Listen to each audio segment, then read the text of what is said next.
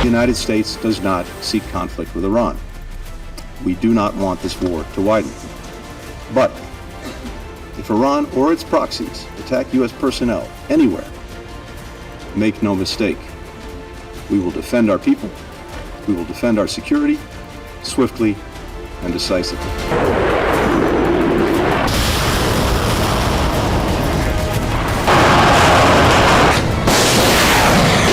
We know that the groups conducting these attacks are supported by the IRGC and the Iranian regime. What we are seeing is the prospect.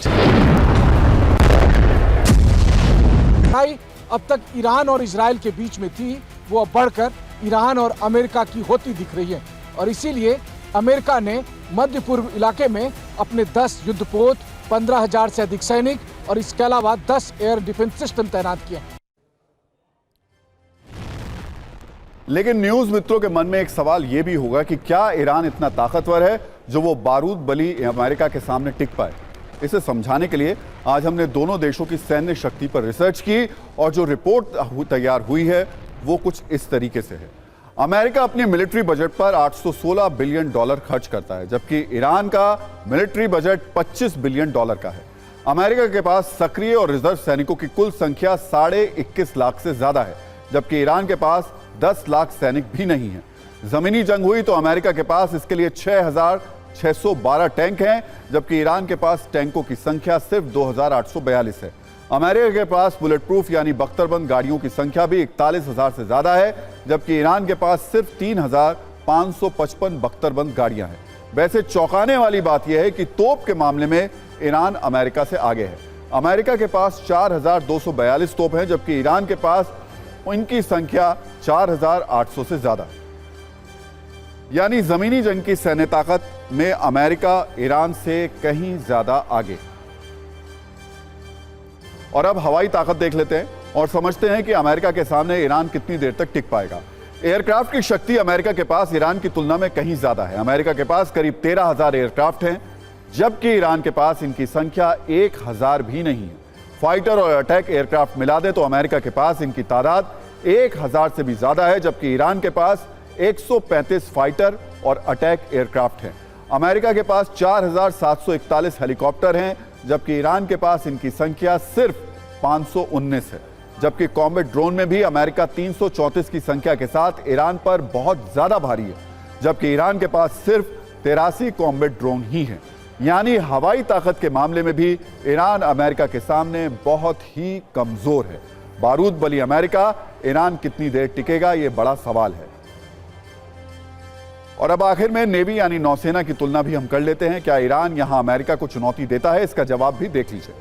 America के पास कुल नौसैनिक 460 है, जबकि Iran के पास 272 नौसैनिक हैं। America के पास एयरक्राफ्ट कैरियर 20 हैं, लेकिन ईरान के पास कोई भी एयरक्राफ्ट कैरियर नहीं है। डिस्ट्रॉयर वॉरशिप भी अमेरिका के पास 94 हैं, लेकिन ईरान के हाथ इस मामले में भी बिल्कुल खाली हैं। इसके अलावा सबमरीन भी अमेरिका के पास 69 हैं, जबकि ईरान के पास 19 पनडुब्बियां ही हैं।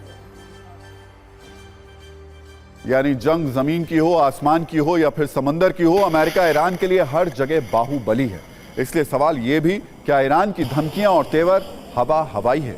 बारूद बली अमेरिका के आगे ईरान कितनी देर टिकेगा, यह एक बड़ा सवाल है, क्योंकि हम आपको बता चुके हैं कि किस स्थिति में है, चाहे वो नौसेना हो, चाहे वो जमीन पर हो या फिर वायुसेना हो।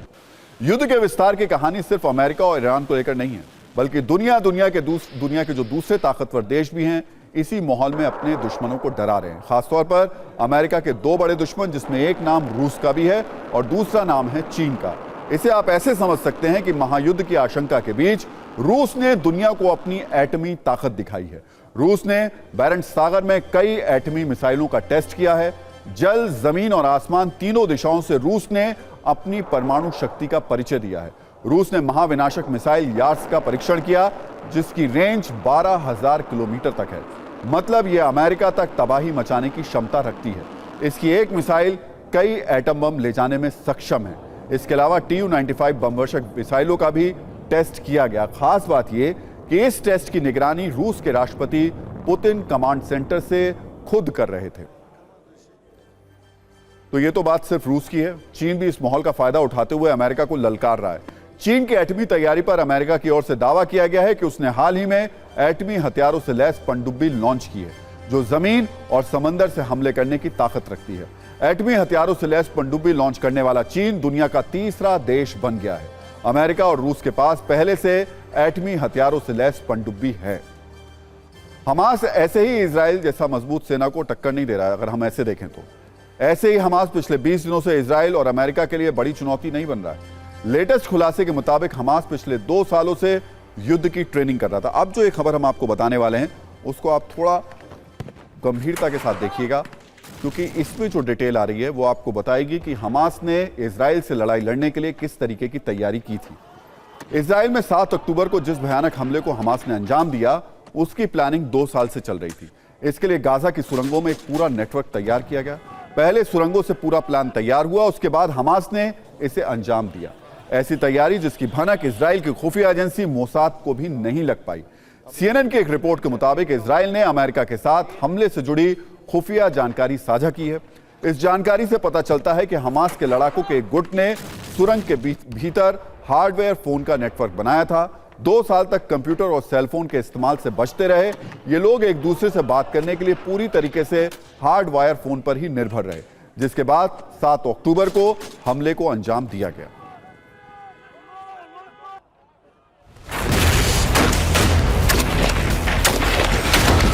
हमास के हमले के 20 दिन बाद अब उस राज पर से पर्दा उठता जा रहा है कि आखिरकार हमास ने इजराइल पर इतना बड़ा हमला कैसे किया। तो उसका जवाब है कि हमास को ईरान के कुछ आर्मी ने वो ट्रेनिंग दी थी। महीनों तक चली थी ये ट्रेनिंग, जिसमें हमास के 500 लड़ाके ईरान में जाकर उन्होंने वो ट्रेनिंग हासिल की। ईरान की आर्मी ने उन्हें बताया था IDF के बारे में, IDF के काम करने के बारे में और बॉर्डर पर लगे फेंसिंग, उसकी टेक्नोलॉजी के बारे में। साथ ही उन्हें यह भी बताया था कि कैसे इजराइल के मोसाद और दूसरे इंटेलिजेंस एजेंसी के इंफॉर्मेशन से उन्हें बचकर रहना है। और इसीलिए जब हमास अपनी सुरंगों में लगातार ट्रेनिंग की प्रैक्टिस कर रहा था, तब उस दौरान वो कोई मोबाइल, किसी कंप्यूटर का इस्तेमाल नहीं कर रहा था।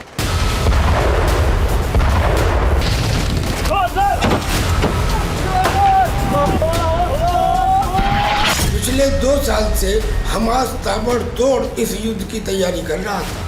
जो अंडरग्राउंड सुरंगें बनाई हुई हैं गाजा पट्टी में, इतना पैसा सबसे ज़्यादा हमास के पास आया डोनेशन का, चंदे का, ना केवल ईरान से, यूएनओ से भी आया बल्कि इजराइल से भी आया। वो पैसा फिलिस्तीनी सेना के वेलफेयर के बजाय सुरंगों को बनाने में और हथियारों को डेवलप करने में लगाया गया। ईरान ने इस समय पूरी मदद की, न केवल पैसा दिया बल्कि हमास के आतंकियों को उसके रेवोल्यूशनरी गार्ड्स ने ट्रेनिंग भी दी।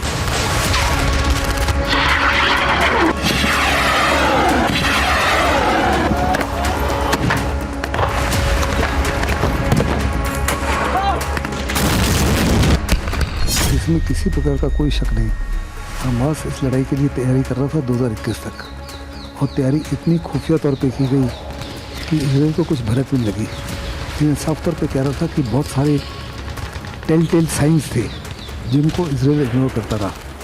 उनको लगता था कि हमास में ताकत ही नहीं है, क्षमता ही नहीं है किसी प्रकार से इजराइल का मुकाबला करने के लिए। इजराइल को ओवर कॉन्फिडेंस था अपनी आर्मी में, उनको ओवर कॉन्फिडेंस था अपने सिक्योरिटी सिस्टम में और मजाद में, लेकिन सारे के सारे धोखा खा गए।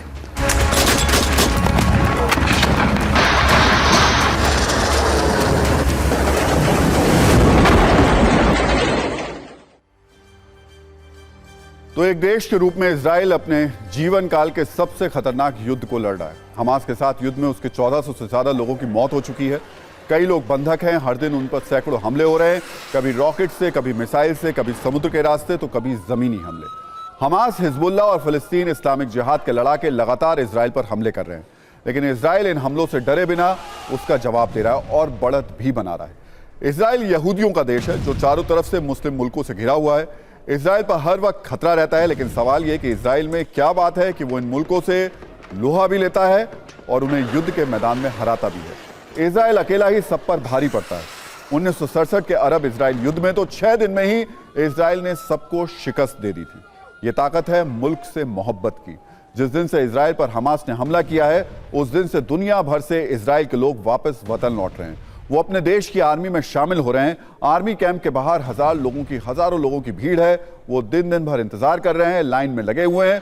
वो सरकार से और कुछ नहीं, बस इजाजत और हथियार चाहते हैं। वो देश के लिए जान देने को तैयार है। ऐसे में इजराइल में एक ऐसे चेहरे की तलाश बहुत तेजी से हो रही है। ये चेहरा है प्रधानमंत्री बेंजामिन नेतन्याहू के बेटे यायर का। दरअसल युद्ध के दौरान इजराइल ने विदेशों से करीब 3,60,000 रिजर्व सैनिक बुला लिए हैं।